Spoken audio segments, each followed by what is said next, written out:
Hi, I'm Morgan Snyder with the Walton Family Foundation. I'm a senior program officer working on our Colorado River initiative. And as a part of my work within the Colorado River Basin, we're really focused in on providing support to tribal leaders, tribal nations, tribal-led nonprofits to engage in water decision making. Hi, my name is Heather Tanana.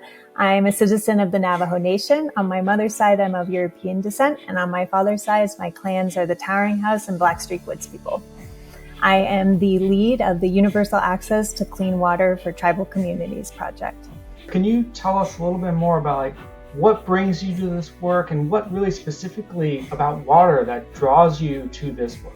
Across many different tribal communities, there is a specific cultural, traditional element about water where it's sacred, that it informs our identity and the way that we interact, not with just one another, but also, again, Mother Earth, Father Sky, and our broader surroundings. We have a responsibility to our environment, but also just our own survival. We have to ensure access to water for everyone, for our communities, our individual health, and then again, the broader ecosystem as well.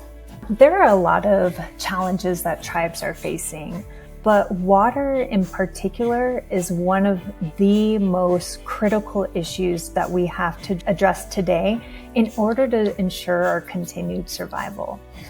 Water is so integral, not to our individual physical health, but also to our community health, to the broader environment that we, really have a balance with in our communities.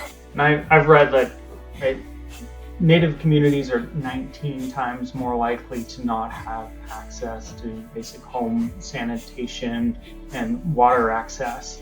And can you talk a little bit more about your work that you're pursuing here with universal access for Native American communities to water? Water insecurity is pervasive across the United States and impacting tribes not in our Colorado River Basin, but also in other areas as well. Even when you have water delivery, sometimes that water isn't usable because the quality is, so degraded that it either might taste or smell funny, but in worst cases, it actually would be harmful to your health to consume.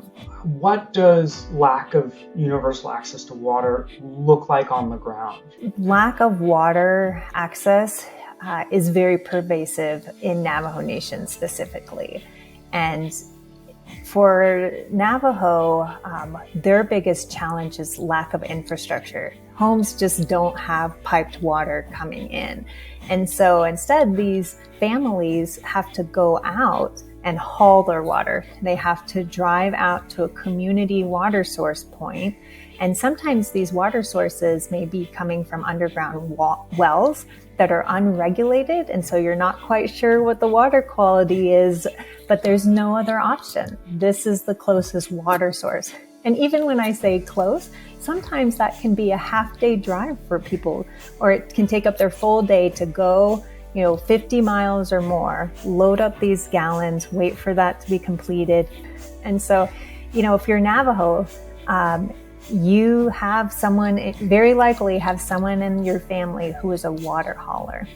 An estimated 30 to 40% of Navajo residents do not have water coming into their homes, and they're going to have to go out and haul water. What do you see in terms of philanthropy's role, responsibility, or opportunity working with Native communities around water issues? I think there's a big opportunity for philanthropic groups to partner and help support tribes in accessing funding, addressing their need, and closing not just the water gap, but also being a voice in the discussions happening right now around the Colorado River. What are you seeing in terms of, the development of solutions that give you hope? I have a lot of hope that we're going to close the water gap that tribal communities are facing.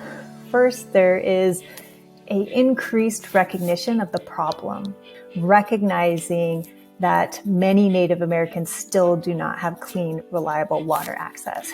and stating that we should solve that problem.